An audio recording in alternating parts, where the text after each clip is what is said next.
To say I was merely disappointed by the Record of Ragnarok adaptation would be a total understatement. Now, I was someone who has personally read the manga, or I should say reading the manga, and I am up to the current chapter, which as of right now is chapter 53. And I don't mean to come off as a manga elitist like I said in a previous video, but you gotta be honest, the anime adaptation for Record of Ragnarok is absolutely trash. And even if you have not read the manga, so you don't know how absolutely goated it is, there's no way, in my opinion, you can actually justify how bad it looks. And I mean, it's just straight up bad in general, but to get the absolutely goated source material, which is the manga, and it's absolutely amazing. It's literally in my top 5 favorite manga of all time, and to get literally what we got is just honestly so sad and disappointing. It really just deserves so much better, and I really don't know what the hell the studio was thinking who made it, and I don't really mean to and I don't really want to shit on them exactly, you know, because I know making anime is not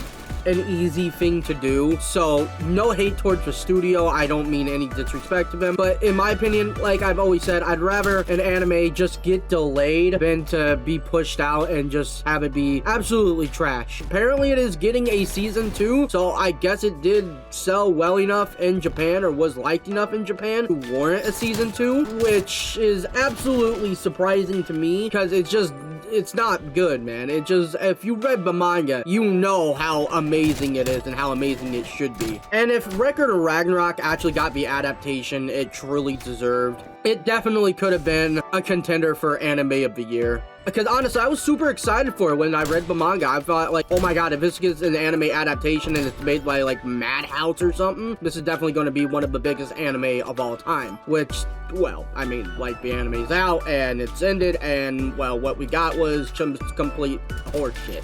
I think I've had a better time watching Girlfriend, which is a complete and utter trash. I know I promote it all the time on my TikTok and stuff, saying it's actually goated. I mean, come on, it's trash. We know it's trash, but that's what's funny about it, is that it's actually trash. I feel less cringe watching Girlfriend than I do Record of Ragnarok. And if you liked it, I'm not saying you can't. Don't get me wrong. I'm not coming at you saying, oh, if you liked Record of Ragnarok, you're a bad person or you're a piece of shit or something like that. You know, if you liked it, that's perfectly fine. I'm not saying you can't. It's just, to me, it was just absolutely disappointing and just complete and utter trash. And maybe, you know, you are a manga reader and you thought it really wasn't that bad. And if that's the case, well, I'm glad that you enjoyed it. I just personally couldn't. There's just really no redeeming factor of the anime. And honestly, when the trailer first came out, I was a little skeptical at first. You know, I just honestly wasn't in love with how it looked. But I just had in the back of my mind thinking, well, you know what? Even if it doesn't look great yet, it's not out yet, so they can still definitely change some things. And I don't really care for the art style. This probably isn't going to be how it looks when the anime officially comes out. And, well, I mean, it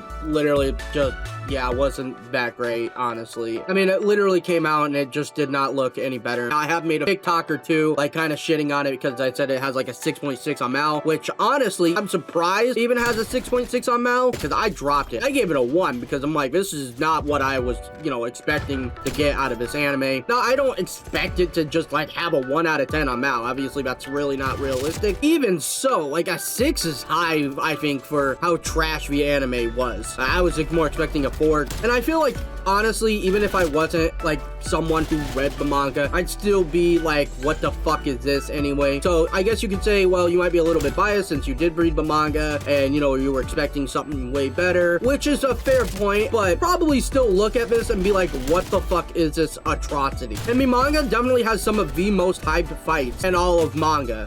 I was even going to make a video called The Manga That Competes with Baki and Kengan, and it was going to be a video basically stating that Record of Ragnarok is as good as Baki and Kengan, in my opinion. Now, some people might disagree with that, but honestly, I think it's just as goated. And honestly, it wasn't just the animation that was terrible and the art style. I didn't even really care for the voice actors they used. Now, no hate on the voice actors. I'm not saying they're bad voice actors. I'm just, in my opinion, I was just not expecting the characters to really be voiced by those voice actors and just sound the way they do. But like I said, no hate on the voice actors themselves. Overall, it was not a very good adaptation. I can't really give any any points to it at all. Like, maybe if the art style was bad, but the animation was good, I could give it that. Yeah, granted, I dropped it within the first, like, 2 episodes, and you can argue with me, you gotta watch the whole series to really give it a proper score. I don't believe that one bit, and I have seen some clips on YouTube. It's not like, oh, I just watched 2 episodes and didn't, like, do any more research on it. It's just, I can't get behind this. I cannot say this was a good adaptation. It really is just disappointing, because there was so much potential there. There's absolutely so much potential with the Record of Ragnarok manga, and honestly, I would say this is a worse adaptation than what we got with One Punch Man. Like, One Punch Man from Madhouse, absolutely incredible, got the adaptation it deserved, but when JC Staff, I'm pretty sure it was JC Staff, made One Punch Man Season 2, was really disappointing, not because it was a bad adaptation, it just wasn't what One Punch Man deserved. Granted, I love JC Staff because they do adapt the Index and Railgun series. I didn't go into the anime wanting to hate it by any means. Like I said, even though the trailer looked a little bit odd and I wasn't a huge fan of it, I was like, you know what, I'm gonna wait till the anime actually comes out and give it my review on. And I mean, what we got was just, yeah, not what I was expecting at all. I thought I saw something about it getting a season 2, so apparently it did well enough in Japan to warrant a season 2. Am I actually gonna watch all 12 episodes or whatever it's getting? Probably not. I'm gonna keep reading the manga, maybe give it an episode or 2 again to see if they actually improved on anything, but more than likely it's a dead series to me, at least the anime. Manga is still absolutely goated. So if you did like the Record of Ragnarok anime or was disappointed or, well, anything of the sort, definitely go read the Record of Ragnarok manga. Like I said, it's in my top 5 favorite manga of all time, and if you like Baki or Kengan or any of those fighting anime, I think you will definitely love Record of Ragnarok. But I just want to say thank you guys so much for watching, and I'll see you in the next one.